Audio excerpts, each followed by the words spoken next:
स्वागत है आप सभी का।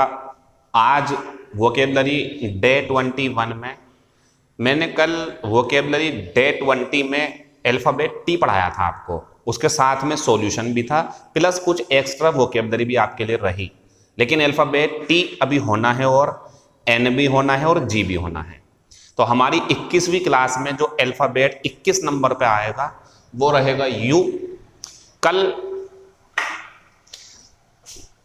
यानी कि परसों जब आपका टेस्ट लिया गया तो शाम में रात के 9 बजे 9:20 पे मैंने आपको मैसेज किया और सवाल रखा आपके सामने कि आपको निम्नलिखित क्वेश्चंस में से किस में परेशानी होती है।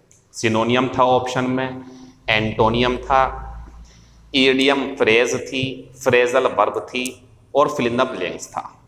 फिर आपने आंसर भेजे।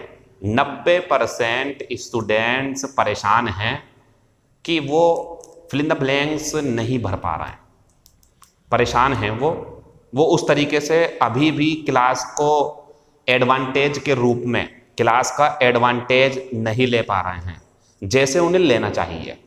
वजह सिनोनियम पढ़ रहे हैं, एंटोनियम पढ़ रहे हैं, ईडियम फ्रेज, फ्रेजल वर्ब, लेकिन जब यूज करते हैं तो परेशानी पड़ती है।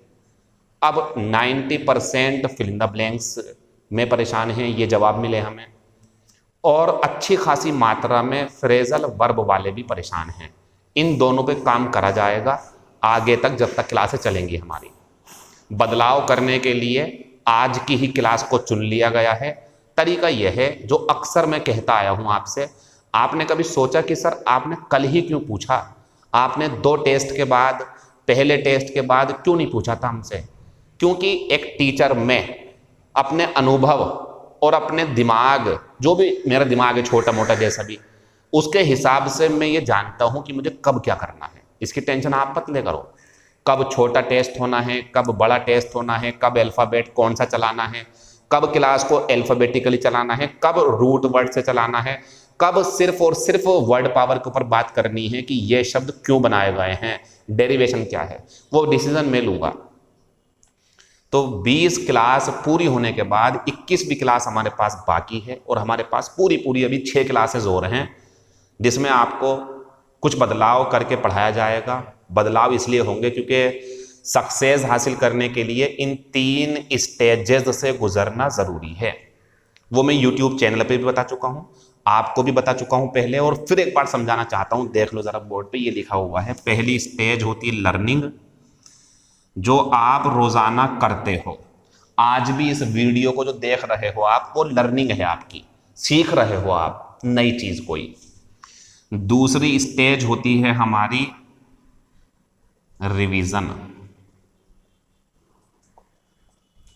जो आपको अपने आप से करते रहना चाहिए। अगर आप आज की वीडियो देख रहे हो तो कल की भी देखो, परसों की, जो आपको लगता है कि यार उसने मुझे परेशान करा थोड़ा सा, वो देखो आप। ये दोनों काम आपके हैं, मटेरियल हमारा है, हम समझाएंगे, रिवीजन आपका अपना है। तो ये काम कह सकते हैं आप अजीम मेरा है, ये काम योर्स आपका है, ये काम जितनी मर्जी इतना रिवीजन कर लो आप, इतनी ज़्यादा मजबूती आएगी आपकी पढ़ाई में। फिर तीसरे नंबर पर आती है प्रैक्टिस, जो हम दोनों का काम है, आपका भी और मेरा भी। तो ये तो मैं करूंगा, अकेला करता ही हूं, फिर पढ़ाऊंगा मैं आपको। ये आपका अपना काम है, करना चाहिए आपको। अगर ज़्यादा अच्छे नंबर चाहते हो अगले टेस्ट में, टारगेट है हमारा मेगा टेस्ट। जितनी वीडियोस देखते रहो, उसमें मुझे नंबर आपके 30+, 40+ चाहिए, 30 से नीचे नहीं चाहिए बिल्कुल भी, मज़ा नहीं आएगा। तो ध्यान रखें ज़रा, मैं कुछ बदलाव कर रहा हूँ क्लास के अंदर, और इसी टाइम पर होते हैं ये, क्योंकि लर्निंग कर ली हमने 20 क्लासेस तक। अब रिवीजन भी ज़रूरी है, तो अब चाहिए आपको पिछली क्लासेस भी देखते रहो जो ज़रूरी हैं आपके लिए। क्या वो वाली देख लूँ, पेपर जो नोट करें आपने वो देख लो।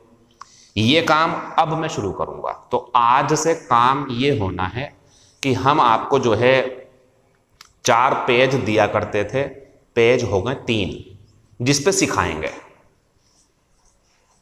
पेज हो गए 3 जिस पे सिखाएंगे।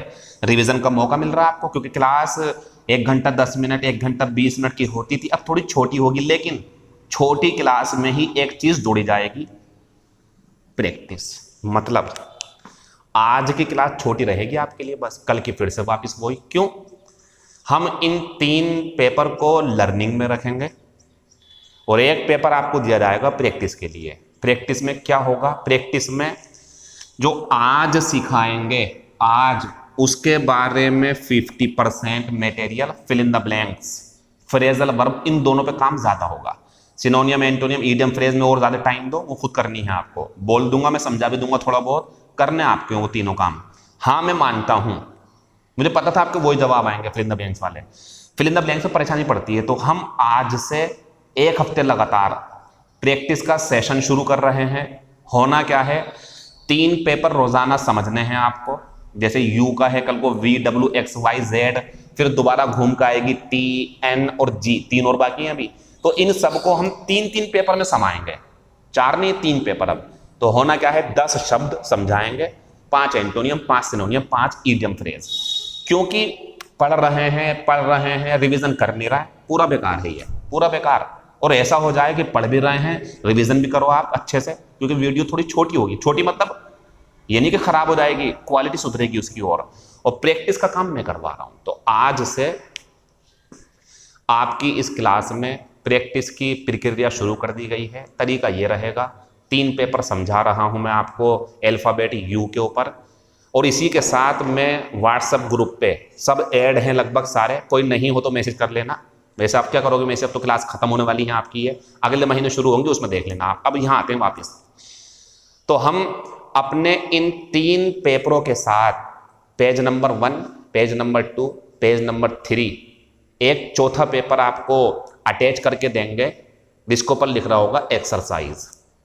उनमें 50% सवाल, मतलब 12 सवाल हैं तो 6 सवाल उसके ऊपर जो मैं आज पढ़ाऊंगा। कल पढ़ाऊंगा तो कल वाले के ऊपर 50%, और 50% होगा आपका अल्फाबेट ABCDEFGHIJKLMNOPQRST। टी आज टी नहीं हुआ ना, आज यू है, तो टी तक होंगे 5-6 शब्द, 5-6 एंटोनियम भी पूछ सकता हूं, सिनोनियम भी जो कम पूछूंगा, स्पेलिंग भी, ईडियम्स भी एक आध, लेकिन ज्यादातर फिल इन द ब्लैंक्स होंगे, फ्रेजल वर्ब होंगी। 2 पे काम चलेगा हमारा। Are you ready? शाबाश, तैयार रहो। आज से प्रैक्टिस शुरू कर देते हैं और मटेरियल थोड़ा कम कर देते हैं। कम मटेरियल, अब भाई साहब कम क्यों कर रहा हो, फीस तो बेटे इसके बिना कुछ नहीं हो पाएगा, ध्यान रखना मेरी बात ये, इसके बिना कुछ नहीं हो पाएगा। ये तो दुनिया करती है, करते हैं, रिवीजन नहीं करते बच्चे, ओवर कॉन्फिडेंट रहते हैं, ओवर कॉन्फिडेंस रखते हैं और कहते हैं हम तो कर लेंगे। पेपर में जाके हाल बुरा हो जाता है जब इन दोनों से नहीं गुजरोगे आप। तो कोई पूछे बच्चा नया, कोई आए कंपटीशन में, आपका भतीजा, भतीजी, भाई छोटा, बहन छोटी, या कोई भी पड़ोसी हो, चाचा का लड़का, कोई भी, वो आपसे कहे कि क्या तरीका अपनाऊं कि मैं कामयाबी की तरफ अच्छे तरीके से कदम बढ़ा सकूं। बोलना, सबसे पहले ये काम करें, और हफ्ते में या डेली या महीने में सबका रिवीजन कर ले एक बार जरूर।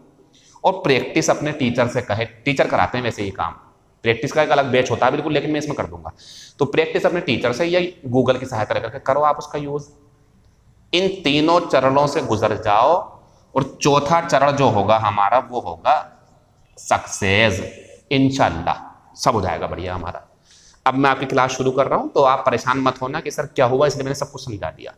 आर यू के कितने पेपर? 3, और एक पेपर चौथा कौन सा? पेपर 4 ही हैं, लेकिन चौथे पेपर में क्वेश्चंस होंगे, आप आंसर लगा लेंगे। अब भाई साहब हम आंसर लगाएंगे तो आपको भेजने का, मुझे मत भेजना आंसर आप, वो तो टेस्ट वाले मंगाएंगे हम आपसे।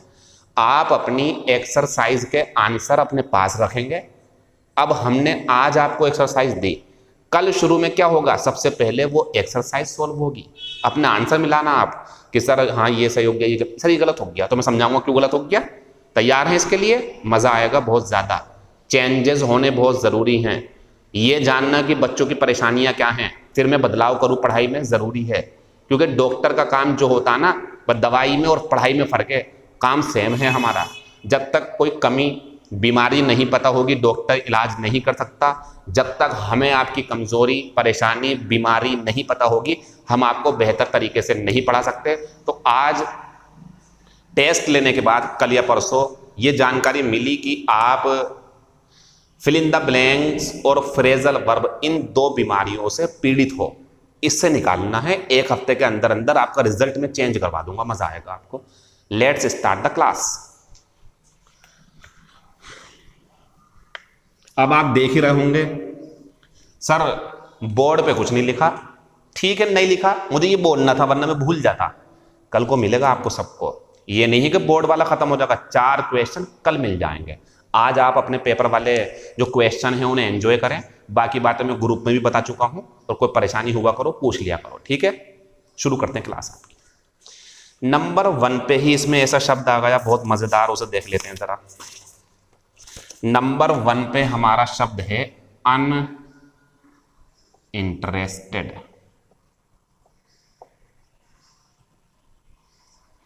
नंबर दूसरा है डिसइंटरेस्टेड। इसमें है डिस, इसमें है अन। दोनों अलग अलग शब्द हैं, दोनों के मीनिंग अलग हैं, लग रहे हैं सेम।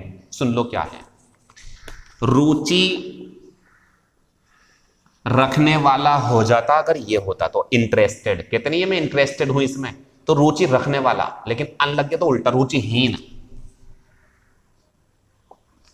पसंद ना होना, जो चीज इसके बाद में होगी, जैसे मैं बोलूं I am uninterested in music, I am uninterested in dancing, I am uninterested in playing ludo, I am कुछ भी, तो मुझे उसमें रुचि नहीं है। तो जब आपको लगे ना किसी की रुचि नहीं है किसी काम में, तो ये लगा देना, ठीक, बात खत्म हो गई। आगे बढ़ते हैं। ये क्या होता है? ये होता है निस्वार्थ। निस्वार्थ मीन्स अच्छी, इसमें तारीफ है, ये तारीफ वाला शब्द है। वो रुचि नहीं है, बस ये है, उसे दिल नहीं है उसका उसमें। इसमें तारीफ कैसे है सर? ऐसा कोई नेता, ऐसा कोई टीचर, ऐसा कोई सलाहकार, ऐसा कोई व्यक्ति जो किसी को राय दे, नेता देश के बारे में सोचे, अपने बारे में नहीं सोच रहा वो, मतलब अपना फायदा हो जाए ऐसा नहीं सोचने वाला, ये होता।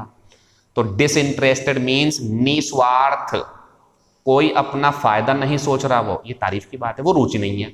तो डिसइंटरेस्टेड मीन्स बिना किसी लालच के, बिना किसी स्वार्थ के, ये होता। और वो रुचि के बिना, रुचि नहीं है उसकी उसमें बिल्कुल भी। एग्जाम्पल में और अच्छा हो जाएगा, समझा देते हैं। क्वेश्चन नंबर पहला है ही इज कंप्लीटली, वो पूरी तरह से अनइंटरेस्टेड इन पॉलिटिक्स। समझ गए? वो पूरी तरह से राजनीति में रुचिहीन है, उसकी कोई रुचि नहीं है, उसका दिल नहीं करता पॉलिटिक्स के लिए। आंसर सही है।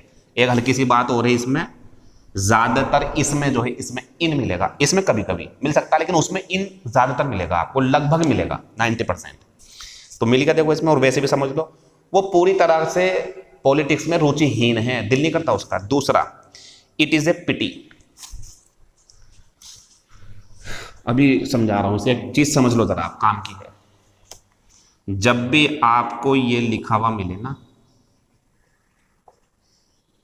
दोनों को ध्यान रखो आप।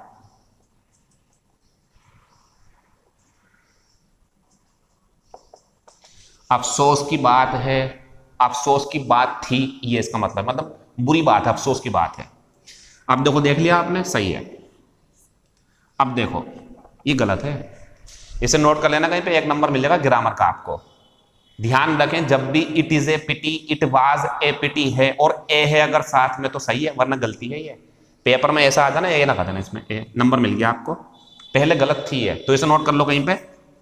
इट इज ए पिटी होता, इट इज पिटी नहीं होता। अच्छा, पिटी की बात करो तो अनकाउंटेबल नाउन है, लेकिन अनकाउंटेबल तो नॉइज भी होता है, नॉइज, शोर मचाना। मेक ए नॉइज, शोर को गिन थोड़ी सकते हो आप, लेकिन कभी कभी आर्टिकल ए एन निश्चित होते हैं, लगाने पड़ते हैं फ्रेज के हिसाब से, तो ये जरूर लगेगा यहाँ पे। नहीं होगा ना ये, तो गलत हो जाएगा हमारा, इसका ध्यान रखना। अब जब इसका ध्यान रख रहे हो आप, तो इसका भी ध्यान रख लो। इन हरी गलत होता, इन्हें हरी होता। ए जरूर आता है यहाँ पे, तीनों जगह आएगा, ठीक है, वो देख लेंगे बाद में। तो ये बता रहा था मैं आपको, अब वापस आ रहा हूं अनइंटरेस्टेड और डिसइंटरेस्टेड पे। इन तीनों में ए का होना जरूरी है। अब देखते हैं अगला। तो इट इज ए पिटी, गोल कर दिया था मैंने। इट इज ए पिटी, अफसोस की बात है कि so many people are uninterested, so many people are uninterested in science at school. मतलब जब माता पिता अपने बच्चों का एडमिशन करवाने जाते हैं, या छात्र कर दो यहाँ पे पीपल की जगह, वो भी सही है, तो कह रहे हैं अफसोस की बात है कि स्कूलों में लोग या छात्र रुचि नहीं रखते साइंस में। मतलब जाएंगे तो कॉमर्स वगैरह बहुत लेते हैं, ये कहना चाह रहा है, उस स्कूल की बात होगी वो। तो कह रहा है अफसोस की बात है कि बहुत सारे लोग रुचि नहीं रखते, दिल नहीं करता, पसंद नहीं करते उस चीज को, ऐसे के लिए अनइंटरेस्टेड रहता। सही है ये। एग्जाम्पल तीसरा, द काउंसलर होता सलाहकार, सलाह देने वाला, गेव अस हमें दी सम डिसइंटरेस्टेड एडवाइस। सर डिसइंटरेस्टेड तो बताना, सलाहकार ने हमें रुचिहीन सलाह दी या निस्वार्थ सलाह? निस्वार्थ ही आएगा, मीन्स उसने अपने बारे में कुछ नहीं सोचा, उसका कोई फायदा नहीं है, उसने हमारे बारे में सोचा। सही है बिल्कुल, डिसइंटरेस्टेड। अगला, ही इज इम्पार्शल। आपने ये नहीं सुना, पक्षपाती होता है ये, पक्षपात करने वाला, पार्ट ले रहा किसी का, ये पार्शल। और इम्पार्शल हो गया निष्पक्ष, जो किसी का साथ नहीं, किसी के साथ गलत ना करे, बराबर अनुभव, बराबर अपना जो है फैसला दे, बराबर चीजें बांटे, उसे बोलते हैं इम्पार्शियल। अब जब ये है तो तारीफ की बात है, तो दूसरा भी कौन सा आएगा, तारीफ वाला, डिसइंटरेस्टेड। ये लिखा हुआ, he is impartial and disinterested, वो निष्पक्ष और निस्वार्थ है। बढ़िया चल रहा सारा, देख लो। अब जब ये कर लोगे आप, फिर एक चौथा पेपर एक्सरसाइज में दूंगा तो ये लगवाओगे आप, मजा आएगा, हाथों हाथ प्रैक्टिस हो जाएगी इन क्वेश्चंस की, जो भी मैं छांटूंगा इसमें से 5-6, और पुराने वालों की भी हो जाएगी। तो this is the best change for you, ये बहुत अच्छा बदलाव है आपके लिए, मजा आएगा आपको इसमें। आज आगे बढ़ते हैं। वी नीड, हमें जरूरत है। अब जरूरत किन की होगी, निस्वार्थ लोगों की। फिर भी देख लो, we need disinterested leaders for the development of our country. हमें अपने देश के विकास के लिए कौन से वालों की, जिनकी रुचि नहीं हो ना, अन वाला नहीं आएगा, डिसइंटरेस्टेड वाला आएगा। ठीक है ना। आगे बढ़ते हैं हम तीसरे नंबर पे, यूबिक्विटस। बात आती है सर मैं इन दोनों में कंफ्यूज हो जाऊंगा। चलो मैं ये तो समझ गया, लेकिन ये होगा आपके साथ, एक निस्वार्थ है, एक रुचिहीन है, लेकिन कौन सा है सर? तरीका देख लो, अनइंटरेस्टेड। अभी बताया था मैंने कौन सा है, रुचिहीन, रुचि नहीं है। और इसे जब खोलते हैं तो इसे कह सकते हैं आप नॉट इंटरेस्टेड। अब बताओ, इंटरेस्टेड हो गया किसी काम को पसंद करना, नॉट नहीं करता, तो इससे पकड़ लो आप, एन से। अन में है एन, तो नॉट, इनमें भी क्या है, एन, बस यही बात है। तो ये आएगा जब रुचि नहीं हो, ये मतलब है इसका। सर वो वाला क्या है वो भी देख लो आप,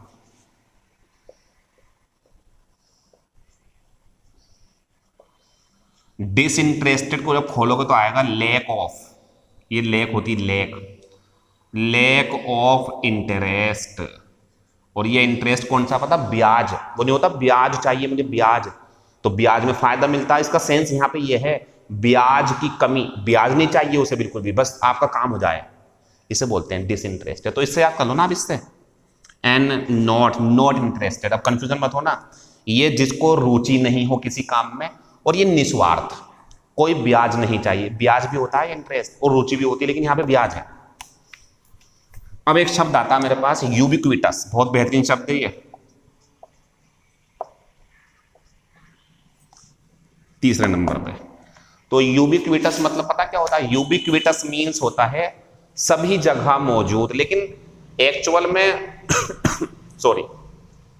एक्चुअल में इसका मतलब हवा के लिए नहीं है, ऑक्सीजन, हवा या भगवान, वो अलग शब्द है, वो ओमनी प्रेजेंट होते हैं। इसका सिनोनिम लिख देना कहीं पे, सिनोनियम इसका ओमनी होता सभी जगह, प्रेजेंट, तो सभी जगह प्रेजेंट तो भगवान हो सकता है, हवा भी कहीं कहीं नहीं होती, हवा को भी कह सकते हैं आप। तो ओमनी प्रेजेंट अलग चीज है, वो सभी जगह दुनिया में हर कहीं। लेकिन यूबिक्विटस क्या होता पता, लगभग सभी जगह। जैसे कह सकते हैं भारत में या हमारे कस्बे में, गलियों में कुत्ते जो हैं, कुत्ते वो हर जगह मौजूद हैं, तो बन जाएगा dogs are ubiquitous in our city. समझ जाओ, कुत्ते हमारे शहर में लगभग सभी जगह मौजूद हैं। अब दूसरी बात आती है, ये कह सकते हैं schools are ubiquitous nowadays. School आजकल सभी जगह हैं, मतलब आजकल सभी जगह होना। या शुगर जो होती है, शुगर जिसमें चीनी बोलते हैं जिसे, वो आजकल सभी डाइट में होता है। कुछ भी खाओगे आप मीठी डाइट जो होती है तो आपको शुगर मिलेगी, तो उसमें भी। आलू लगभग सभी सब्जियों में होते हैं। सेब लगभग सभी फलों में मिलेगा, चाट वगैरह जो बनती है। तो जब एक चीज ना, कोई भी चीज हर जगह मौजूद, लगभग सभी जगह, तो यूबिक्विटस बोलते हैं। उसके एग्जाम्पल ये हैं, sugar is ubiquitous in the diet. In the diet का मतलब यह है, जब डॉक्टर आपको कुछ बताएगा ना खाने के लिए, तो उसमें थोड़ी मात्रा शुगर की भी होगी, आयरन की भी होगी, ये बताएगा वो आपको। ठीक, आगे बढ़ते हैं। प्लास्टिक कंटेनर्स, सही बात है बिल्कुल। ये प्लास्टिक के कंटेनर यानी कि जो बोतल वगैरह होती है पानी की, या कुछ भी घरों में हर कहीं मिलते हैं। ये कोई ऐसी बात तो नहीं बोल रहा है दोनों जगह कि यार हमारे वहां तो नहीं है ये चीज, ये वो है, आप सोचोगे यार हमारे वहां भी है। बस वो जो आपके वहां है सबके यहाँ है, वो कहलाती है यूबिक्विटस। तो plastic containers are ubiquitous nowadays. आजकल प्लास्टिक के जो बर्तन, कंटेनर जिसमें सामान रखते हैं, वो सभी जगह मिल जाएंगे, किचन में मिल जाएगा सबके वहां पर। आगे बढ़ते हैं।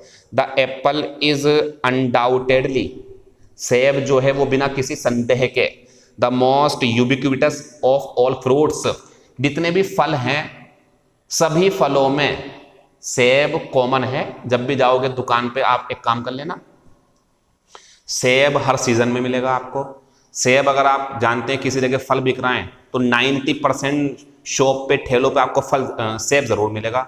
अंगूर किसी के पास होंगे, अमरूद होंगे नहीं होंगे, लेकिन फल कॉमन है सबके लिए। तो ये जो चीज़ है कॉमन होना, सभी जगह होना, इसे बोलते हैं यूबिक्विटस। इसका ध्यान रखना आप।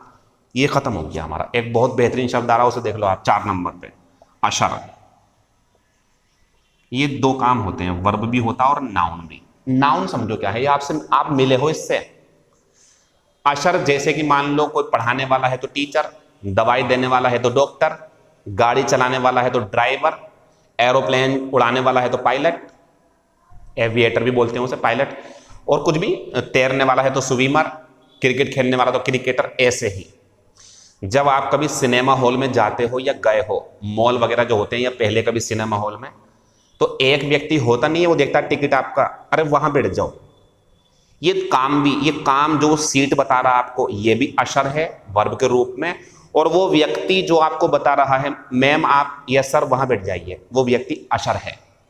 तो अशर मीन्स वो व्यक्ति जो सिनेमा हॉल में, थिएटर में या ऑडिटोरियम में कोई बैठने वाले हो, कहीं पे स्पीच देनी है किसी को, तो बताएगा सर वहां बैठ जाओ आप। ये व्यक्ति अशर कहलाता है और इस काम को अशर बोलते हैं। एग्जाम्पल, द अशर टोल्ड अस।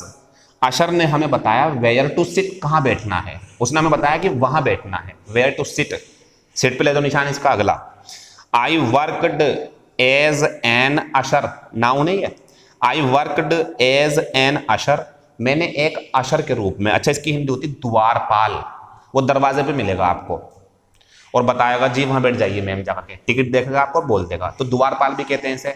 और ये एक काम और करते हैं, ये जब आप जाएंगे तो कभी कभी आइए सर आइए ऐसे करके करते हैं, तो झुक भी जाते हैं, मतलब ये सम्मान देने के लिए, ये भी इनका काम होता है। तो आई वर्कड एज एन अशर, मैंने एक अशर के रूप में काम किया एट द लोकल सिनेमा, किसी लोकल सिनेमा में, ड्यूरिंग द हॉलीडेज। वही बात है, बेचारा जो है घर से थोड़ा माली हालत में है, मतलब ज़्यादा अमीर नहीं है, तो उसने अपनी पढ़ाई जारी रखी। कैसे करके, छुट्टियों में उसने काम कर लिया और जब छुट्टियां खत्म हुई तो पढ़ाई कर ली। ग्रेट पर्सन, मतलब ऐसे ही लोग जो है बहुत आगे जाते हैं और इसमें कोई शर्माने वाली बात नहीं है। जब आप आगे जाओगे ना, इसकी मजे की बात सुनो, जब आप बहुत ज्यादा कामयाब हो जाओगे तो सुनो, जितनी आप मुसीबतों से निकल के आओगे इतनी ही ज्यादा पहचान बनेगी आपकी। ये गॉड गिफ्टेड होता है ये चीज जो है ना, ऐसी प्रशंसा मिलना कि आप अगर गरीबी से उठ के आए हो तो बहुत ज्यादा मिलेगी आपको। खुद ही कुछ सहानुभूति भी मिलेगी लोगों की, क्योंकि आप डिजर्व करते हो। कुछ ऐसे होते हैं जो पैतृक संपत्ति के आधार पर मिलती रहती है, ठीक है चलो मालदार हैं वो, लेकिन कोई तारीफ की बात नहीं है। हमारे लिए, आपके लिए तारीफ की बात होती है, क्योंकि हम बहुत छोटे स्तर से ऊंचे स्तर पर जाने वाले होते हैं। लगे रहो, इंशाल्लाह आप भी आगे जाओगे। ठीक है, अब आगे बढ़ते हैं हम। तो मैंने एक अशर के रूप में काम किया सिनेमा हॉल में। आगे, द अशर बोर्ड, ऐसे करके झुक जाना। अच्छा, नील डाउन भी होता है, नील डाउन। देखो नील डाउन क्या है, टांगे हैं, ठीक है, और ये मुंह है इसका, मतलब इस तरीके से मुंह ज़्यादा बड़ा हो गया ये मान लो मुंह ही टांगे हैं। अब ये जो है इस तरीके झुक गया, घुटनों के बल बैठ गया। आपने देखा भी होगा जब कोई लड़की को प्रपोज करते हैं, वाइफ को प्रपोज करते हैं, तो घुटनों के बल बैठ जाते हैं इस तरीके से। तो वो जो काम हुआ उसे बोलते हैं नील डाउन। नील डाउन, घुटनों के बल बैठ गया। लेकिन ये वो जो होता है ये ऐसे होता है, झुक जाना, अपनी गर्दन कमर झुका लेना, इसे बोलते हैं। तो ये है हमारा the usher board us into the theatre. इसका मतलब ये है जो अशर था वो झुका और हमें थिएटर में जाने का इशारा कर दिया, मैम जाइए अंदर, ऐसे करके खत्म हो गया। अप ब्रेड आता,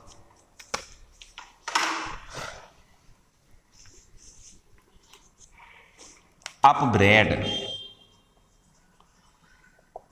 ये होता है डांटना। लेकिन ये कौन सा डांटना, इसके साथ में ज्यादातर आपको बताएंगे किस लिए डांटा है। गाली बक रहा था इसलिए डांट दिया, शीशा तोड़ दिया इसलिए डांट दिया, देर से आया इसलिए डांट दिया, लापरवाह था इसलिए डांट दिया। तो कोई वजह बताएंगे, ये आएगा फिर वहां पे। अब आती सर स्कोल्ड, स्कोल्ड भी डांटना होता, लेकिन ये तब आएगा जब वजह साथ में देंगे, जैसे ये है the captain upbraided his man. Man का मतलब वो होते हैं जो उसके आदमी हैं, मतलब सैनिक के जो वो हैं लोग लगे थे। तो कप्तान ने अपने आदमियों को, अपने जो सहकर्मी हैं उन्हें डांटा फॉर फॉलिंग अस्लीप, सो गए थे वो। तो कप्तान ने उन्हें डांटा किसके लिए, सो गए थे, इस काम के लिए, इस गलती के लिए डांटा। तो गलती के लिए डांटना, डांटते हुए बताना कि तुम्हारी गलती ये है। आगे बढ़ते हैं। हिज मदर समंड, इसकी हिंदी लिख लेना समन की, फर्स्ट फॉर्म है ये, सेकंड फॉर्म होगी तो ईडी लगा देना, ठीक है। इसकी हिंदी बुलाना होती, बुलाना, बुलावा भेजना या बुलाना। और ये सरकारी जो जज वगैरह होते हैं उनके काम होता था, जब किसी को घर से तारीख पे बुलाना होता है तो समन करते हैं उसे। फिलहाल देख लो इसे, नॉर्मल भी बुला सकते हैं आप। हिज मदर समन्ड हिम, उसकी माँ ने उसे बुलाया, एंड अपब्रेडेड हिम, और उसे डांटा फॉर एब्यूजिंग, गाली देने के लिए। फॉर आ गया ना, तो जब कोई वजह बताएं डांटा है इस चीज के लिए तो अपग्रेड बेहतर होता है इस कोल्ड की तुलना में। आते हैं हम 6 नंबर पर। आपने एक चीज का ध्यान रखा करो, जो ये पेपर होते हैं ना, ये पेपर इस क्लास को देखने के बाद पूरी मात्रा में पूरे होते हैं, वरना अधूरे हैं। ये कुछ बातें ऐसी होती पेपर पे लिखी भी नहीं होती, लेकिन मैं बताता हूं, तो पूरी वीडियो देख करके सही से सीखा करो। 6 नंबर पर आया हमारा शब्द अपलिफ्ट। देखो लिफ्ट होता उठाना, लिफ्ट होता उठाना, नीचे कोई सामान उठा लिया आपने, बोरी उठा ली, किसी बच्चे को उठा लिया, अपलिफ्ट, वो लिफ्ट हो गया। अब अपलिफ्ट क्या है, ऊपर उठाना। ऊपर मीन्स कोई व्यक्ति गरीब है, ये उसकी स्थिति है इस टाइम, इसे अमीर करना, इसकी जिंदगी में खुशी लाना, इसका स्टैंडर्ड सुधारना।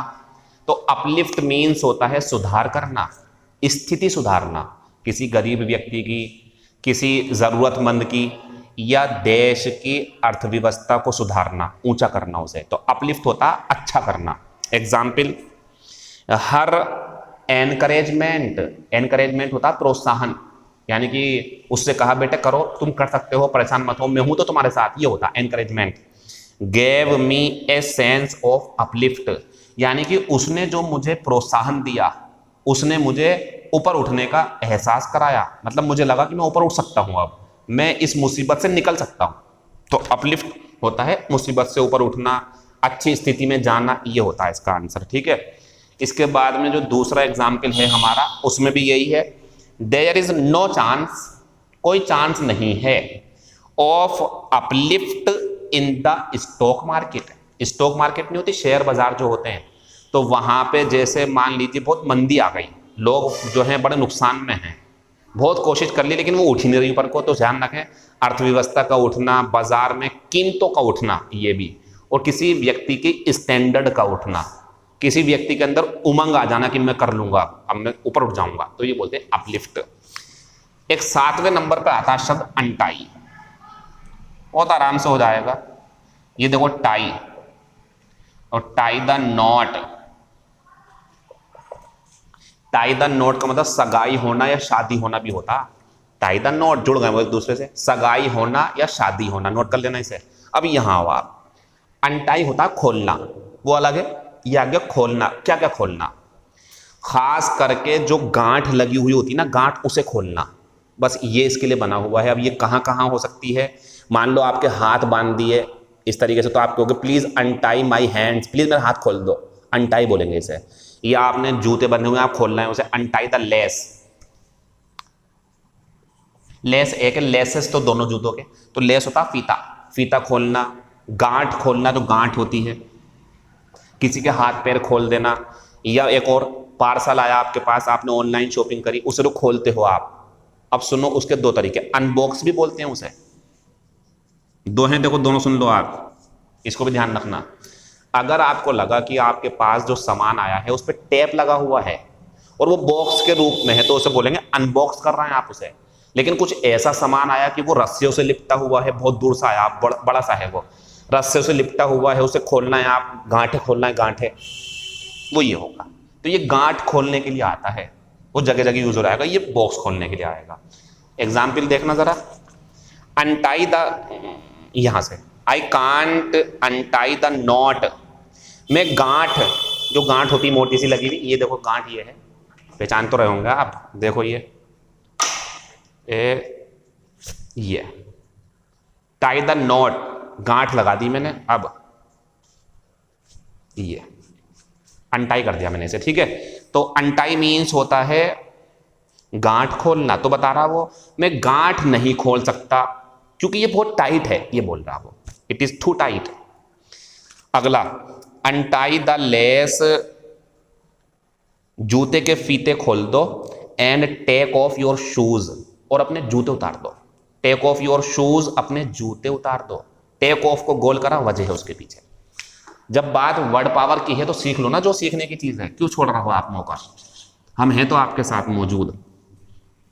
तो हम यहां गए, अब तो हमें जो मिला वो ये मिला, टेक ऑफ, बहुत जरूरी चीज है ये। अब इसकी सहायता से ये भी सीख लो आप, पुट ऑफ, और इसकी सहायता से आप ये भी सीख लीजिए, पुट ऑन। तीनों की हिंदी होती उतारना या पहनना, तीनों की मतलब इनमें से एक एक की हिंदी। अब सुन लो, ये होता है उतारना, और ये खास करके क्या होता है, पैर में से।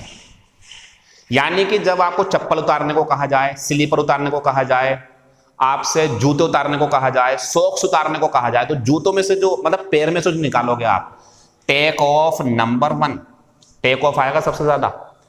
पुट ऑफ की हिंदी भी होती उतारना, पैर से ऊपर सभी, मतलब पैंट उतारनी है, अंडरवियर उतारना है, टी शर्ट उतारनी है, अंडरगारमेंट्स उतारने हैं, कैप उतारना है, सबके लिए क्या आएगा, पुट ऑफ। तो उतारने मेरे पास दो हैं, ये भी और ये भी, ये इसके लिए हो गया हमारा। और इधर रोको एक मिनट जरा, पैर में से उतारना तो नंबर 1 ये, और पैर में से मान लो ये देख लो इधर, ये पैर के लिए है बस, ये उतारना पैर में से, ये दूसरे नंबर पे है। मतलब हम ये कहना चाह रहे हैं, परेशान मत हो, बिल्कुल भी, दोबारा सुन लो। किसी से चप्पल, स्लीपर, सॉक्स या शूज उतारने को कहा जाए, ये दोनों ऑप्शन में है, ये लगाना, इससे बचना आप। दूसरी बात, अगर कपड़े उतारने को कहा जाए, कैप उतारने को, तो ये आंसर लगाएंगे, उससे बचेंगे आप, ठीक। अब तीसरी बात, जूते उतारने को कहा गया, चप्पल उतारने को कहा गया, ये चाहिए था लेकिन नहीं है, तो इससे भी काम चला लो आप, ये भी सही होता है, ठीक है। पुट ऑन अलग है बिल्कुल, पहनना, सभी कुछ भी हो इसमें, ये उतारने के लिए अलग अलग है, पहनने के लिए कुछ भी, कपड़े पहनने हो, शूज पहनने हो, सो कुछ भी, कैप पहनना हो, पुट ऑन योर जैकेट, कुछ भी। तो ये होगा उतारना और पहनना। टेक ऑफ समझा रहा था मैं, टेक ऑफ बेहतर है यहाँ पे। तो हिंदी ये है कि अपने फीते खोल दो और जूते उतारो अपने। आगे बढ़ते हैं। आफ्टर सेवरल अटेम्प्ट्स, बहुत सारे प्रयासों के बाद, टू अनटाई द नॉट, गांठ को खोलने के, यानी कि गांठ को खोलने के बहुत सारे प्रयास करे। आई एडमिटेड डिफीट, में हार गया, मुझे नहीं खुली मुझसे वो। फिर क्या करा मैंने, and cut through it with a knife, मतलब कोई सामान है मेरे पास और वो रस्से से बंधा हुआ है, कोशिश कर रहा हूँ बहुत बार, खुल जा, दांतों से खोलना नहीं खुल रहा, गुस्सा आ गया, लेके उसे और काट दिया। ये तो करा हमने, ये इसमें हुआ, ठीक है, खत्म हो गया सेंटेंस ये वाला हमारा। इसके बाद में जाएंगे अब हम आगे की तरफ। इसका ध्यान रखना, ही पूछूंगा टेस्ट में कभी ना कभी, अभी 1-2 दिन में जो एक्सरसाइज में दूंगा ना आपको, समझ लो अब आप, अब आपको 7 दिन के अंदर अंदर 70 या 80 क्वेश्चन मिल जाएंगे, और ये बहुत बड़ी बात है क्वेश्चन मिलना। तो ये तरीका बढ़िया है हमारे लिए, देख लेंगे इसे। अब हम आते हैं भैया 8वें नंबर पे, और ये है हमारा अनअर्थ। और भैया ये वर्ब है, ये नाउन होता, अर्थ पृथ्वी, ये अनअर्थ है। इसका इतना सा मीनिंग है, जमीन खोदी और उसमें से हीरे जवाहरात, हड्डी किसी के मरे हुए की, या डेड बॉडी निकाल ली, या कुछ खजाना छुपा हुआ था उसे निकाल लिया, कुत्ता निकाल दे खोद के, पुलिस निकाल ले खोद के, इसे बोलते हैं अनअर्थ। जमीन खोद करके कुछ निकालना। एग्जाम्पल, एक चीज हो रही है तो हो गया हमारा जमीन खोद करके, एक और है छिपी हुई बातों को जानना, वो हो गया हमारा पृथ्वी खोद के निकालना। लेकिन जब रिपोर्टर, पुलिस वाले, सीबीआई लोग जब किसी की गहराई में जाएंगे और जानकारी निकाल के लाएंगे, वो भी यही होता। तो जानकारी निकालना गहराई में जाकर के, ये भी यही है, और खोद के निकालने के लिए तो बेस्ट शब्द है ये। The police अनअर्थड A skeleton.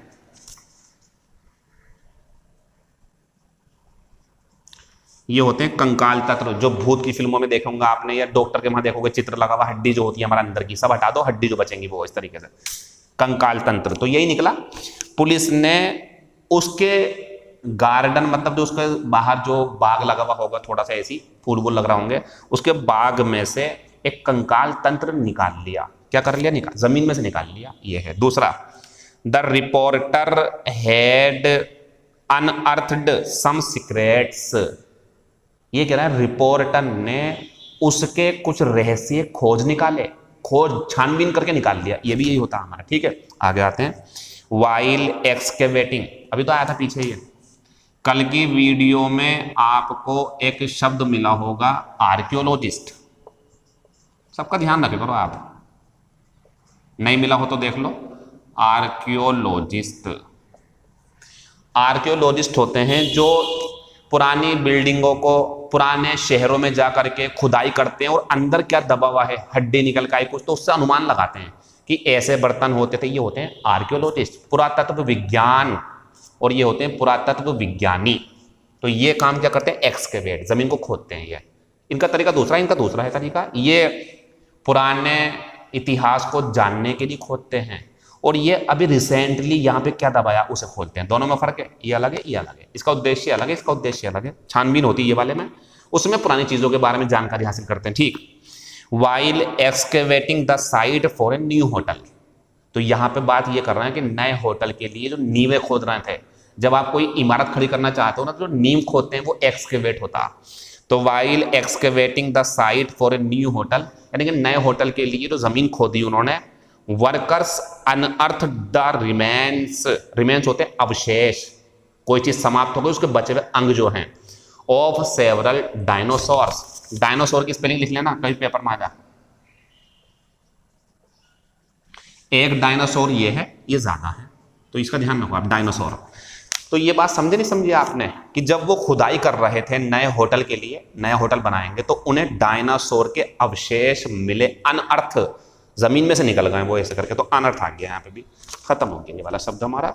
Dead body निकालनी हो किसी की, पुलिस ने देखा कि ये व्यक्ति क्यों मरा है, आपके गांव में, कस्बे में, आसपास में, अखबार में जरूर आया होगा कभी कि मृत शरीर को कब्र में से निकाला, वो भी यही होता। ध्यान रखना इसका सबका। फिर हम आगे चले तो हमें एक शब्द मिला अर्बन, ई है इसमें, और एक शब्द मिला हमें अर्बन। दोनों दिखने में सेम भले ही हैं, लेकिन अंतर बहुत ज्यादा। ये अर्बन दिखाता है शिष्ट, सभ्य, ना कि जंगली। जंगली नहीं, अच्छा होता है ये।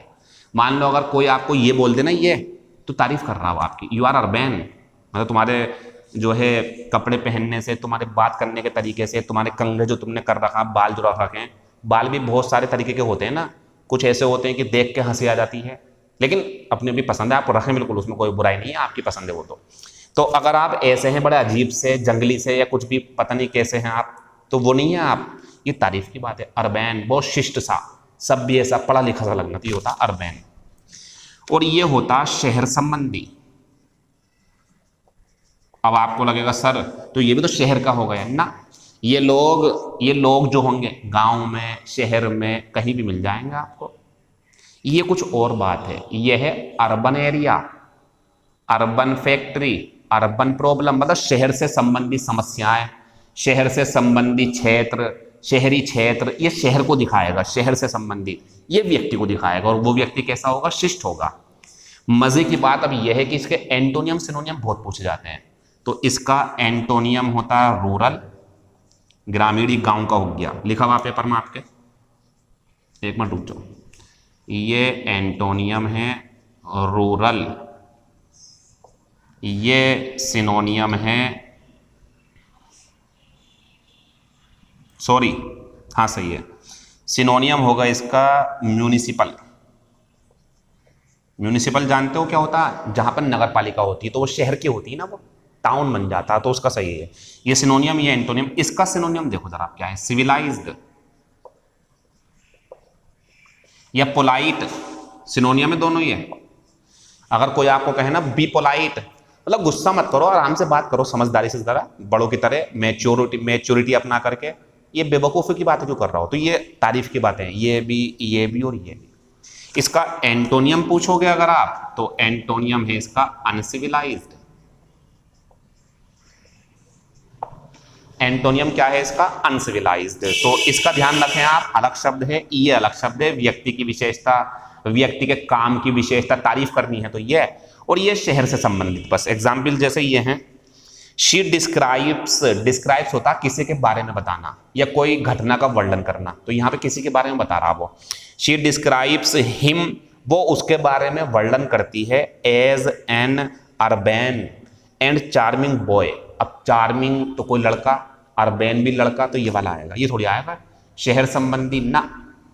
अच्छा आप कहोगे सर ये तो आप ये मानते हो जो शहर में रहते हैं वो सारे सभ्य होते हैं, वो सारे अच्छे होते हैं, ये मानते हो क्या आप, तो ये लगा लो ना, जो अच्छा होगा वो ये होगा, ये तो शहर का है, बस पता नहीं कैसा है। आगे बढ़ते हैं, तो ये आएगा यहाँ पे, सही है। आगे बढ़ते हैं, यू मस्ट ट्राई, मैं तुमसे कहूं, तुम मुझसे कहो कि हमें बनने की कोशिश करनी चाहिए। कैसा बनने की कोशिश करनी चाहिए, ये वाला। जब आप किसी को सलाह दोगे तो ये कहोगे, मैं बोल रहा हूं यू मस्ट बी क्रूअल, तुम्हें निर्दय बनना चाहिए ना। You must be polite, you must be honest, you must be careful. जब किसी को हम सलाह देंगे तो अच्छे काम की देंगे ना, अच्छा यही तो है, तो ये आएगा। तुम्हें अर्बन बनने की, अर्बन सभ्य शिष्ट बनने की कोशिश करनी चाहिए। आगे, most of the population is an urban population. अब दोनों सवाल दिमाग में आएंगे आपके, सर ज्यादातर जनसंख्या शिष्ट है ना, ज्यादातर जनसंख्या शहर में है, ये बोल रहे हैं इसके अंदर, ये ज्यादातर जनसंख्या शहर में है।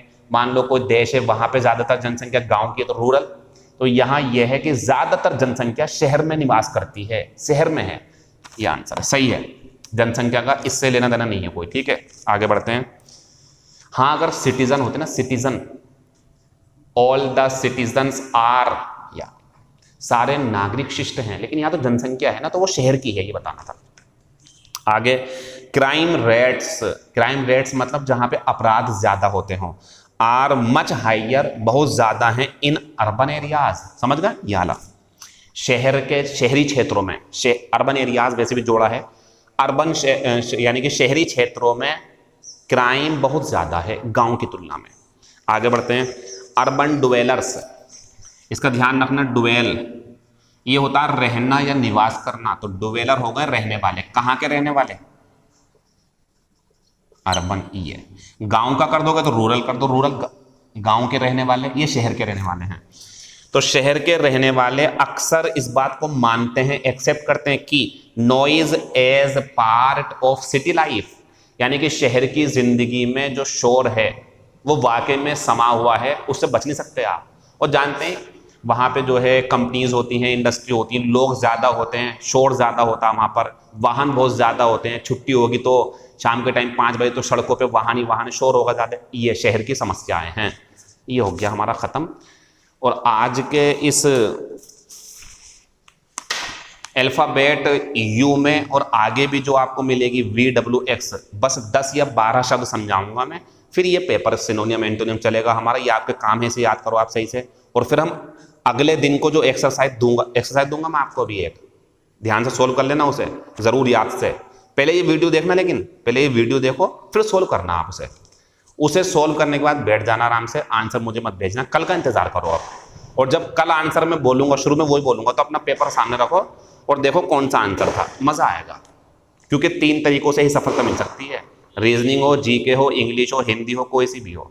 सबसे पहले लर्निंग जो हम करा रहे हैं आपको इस टाइम, फिर रिवीजन, अपनी पुरानी क्लासों को देखो, प्रैक्टिस वो मैं शुरू कर रहा हूं एग्जाम पे। अम्पटिन, बहुत सारे, बहुत ज्यादा, आंसर लगा देंगे मैनी टाइम्स, बहुत बार, अम्पटिन बहुत बार, कई बार, शब्द लिखे में ये। यूजर होता हड़प लेना, जब्त कर लेना, सिनोनियम में सीज, एंटोनियम में प्रोवाइड। प्रोवाइड जानते हो, उपलब्ध कराना। तो एक में जब्त कर रहा है, कब्जा कर रहा है किसी चीज पे, एक में ग्रहण ले लो, तो वो प्रोवाइड एंटोनियम हो गया। अनकाउथ, अनकाउथ होता बेतुका। इन्हें याद करो आप और ध्यान रखना, एंटोनियम सिनोनियम आपकी अपनी जिम्मेदारी है, इसमें कोई कला काम नहीं आती है। हाँ, शब्दों का भंडार, शब्द ज्यादा याद करवाना वो मेरे हाथ में है, वो मैं करवाऊंगा, लेकिन अभी इन्हें याद कर लो आप, ये आपके अपने हैं। थोड़ा टाइम ज्यादा तो 2-3 बार पढ़ लो इन्हें, ठीक है, इन्हें पढ़ो आप। अनकाउथ होता बेतुका, असभ्य, सिनोनियम बन गया वल्गर, VULGAR, वल्गर। और एंटोनियम हो गया ग्रेसफुल। ग्रेसफुल होते हैं जो अच्छे होते हैं, जो जिनके चेहरे पे लालिमा रहती है, खुश रहते हैं, उन्हें बोलते हैं ग्रेसफुल। सभ्य। अपशॉर्ट, परिणाम, रिजल्ट या आउटकम, इन दोनों का ध्यान रखना। आउटकम एक दूसरे के सिनोनियम और इसका भी सिनोनियम है। आगे बढ़ते हैं तो बिगिनिंग, शुरुआत, एक में परिणाम हो गया, अंतिम एक में शुरुआत हो गई, एंटोनियम। अनएनिमस, इसे देख लो जरा आप, और भी शब्द याद हो जाएंगे आपको, और भी शब्द याद हो जाएंगे इसके बहाने से आपको। तो देख लें इधर, एक शब्द होता एनिमोसिटी, लिख देना इसका आगे, ये होती दुश्मनी। एनिमोसिटी, दुश्मनी। अब यहां आएंगे हम, तो हमने बना दिया एनिमस, ये नाउन है, ये एडजेक्टिव, ये हो गया दुश्मनी भरा या विरोध भरा, विरोध भरा या दुश्मनी भरा। अब हमने अगर इसमें अन लगा दिया, उल्टा हो जाएगा ये, अनएनिमस। इसका मतलब है सहमत या एक मत। मान लीजिए एक कमेटी में कोई मुद्दा उठा और सब राजी हो गए, हाँ सही है ये कर लो, अनएनिमस है उनका डिसीजन। और उल्टा अगर मुद्दा उठा, सबने विरोध कर दिया ना, कुछ लोग इधर कुछ लोग उधर, मना कर दिया, एनिमस रहा वो, एनिमोसिटी हो गए सब में। तो दुश्मनी, दुश्मनी भरा, और ये हो गया सही, उल्टा हो गया ना, अनाज्ञा, इसमें उल्टा हो जाता है। ये शब्द उल्टा कर देता है चीजों को, ध्यान रखना। जैसे एम्प्लॉयमेंट रोजगार, अनएम्प्लॉयमेंट बेरोजगार।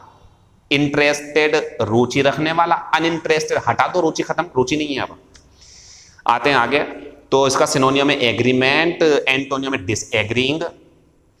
इडियम में, फ्रेज में है अंडर द रोज। आपने अगर गुलाब का फूल देखा हो, अक्सर देखा होगा आपने, दिया भी होगा, लिया भी होगा, अपने भाई को, छोटे भाई को, बच्चों को, किसी को भी। तो अंडर द रोज जो है हमारा, जब आप अंडर मतलब नीचे, जब आप गुलाब की पत्तियां खोलोगे तो एक के अंदर एक चीज मिलेगी, यानी कि छुपी हुई है, वो अंदर है उसके पत्तियों के अंदर। तो अंडर द रोज छिपा हुआ, गुप्त रूप से, सीक्रेटली आंसर है। अप्स एंड डाउन्स, इसको ध्यान से देखो जरा, बहुत बेहतरीन चीज आ गई, ये समझ लो इसे। इधर देखें जरा बोर्ड पे, ये 2 चीजें हैं, ये भी सही है और एक ये है। बहुत बेहतरीन चीज है आपके सामने आई है, एरर में आ सकती है आपके सामने, एरर में, दोनों देख लो आप, ये भी सही है। अप एंड डाउन जो है उसका मतलब ये है ऊपर फिर नीचे, ऊपर फिर नीचे, यानी कि ऊपर नीचे। अगर आपको लगता है आपको किसी चीज के बारे में, कोई चीज है, बॉल है, कभी ऊपर कभी नीचे, कोई व्यक्ति है कभी छत पे कभी नीचे, कोई व्यक्ति है कभी आसमान में कभी नीचे, ऐसे करके, ऊपर नीचे ऐसे करके, ऐसे करके, ये तो ये लगाना अप एंड डाउन। और अगर अप्स एंड डाउन्स है तो ये होते हैं सुख और दुख,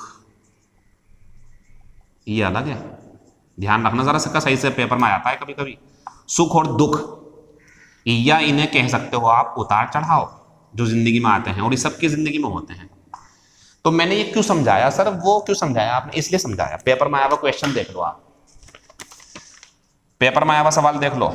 every once life is full of, everyone's life is full of up and down. जरा सोच के देखना, हर किसी की जिंदगी भरी हुई है ऊपर नीचे, ऊपर जाएगा नीचे जाएगा, ऐसी बात चल रही क्या? गलत है ये। हर किसी की जिंदगी भरी हुई है सुख से और दुख से। अब सही हो गया ये। तो अप एंड डाउन, ऊपर वाला ऊपर नीचे, बस ऐसे करके। और अप्स एंड डाउन एस लगना जरूरी दोनों में, एस की वजह से हो रहा है, उतार चढ़ाव, सुख दुख ये आएगा। आगे बढ़ते हैं। दूसरा समझा दिया मैंने, ध्यान रखना इसका। यूटोपियन, यूटोपियन आइडिया होता है काल्पनिक। यूटोपियन का ध्यान रखना, जहां यूटोपियन होगा ना काल्पनिक बात होगी वहां पे imaginary. Under the gun, under the gun समझ रहे हो, बंदूक रखे हुए हैं और काम करवा रहा है। अंडर प्रेशर, डर के मारे काम कर रहा है वो। कितनी बंदूक रख के बहुत सारे काम करवाते हैं, सारा जो बैंक का पैसा भर दो वरना गोली मार देंगे, ये सामान मुझे दे दो, ये बलात्कार कर देते हैं, किसी का बंदूक रख दी। ऐसे जो काम होते हैं वो होते हैं दबाव में। आंसर है अंडर प्रेशर। फिर आते हैं अप एंड डूइंग। अप मतलब आपका मतलब अच्छी स्थिति में है और डूइंग काम भी कर रहा है, इसे बोलते हैं एक्टिव या अवेक, जागरूक, काम में लगा रहता है वो हमेशा।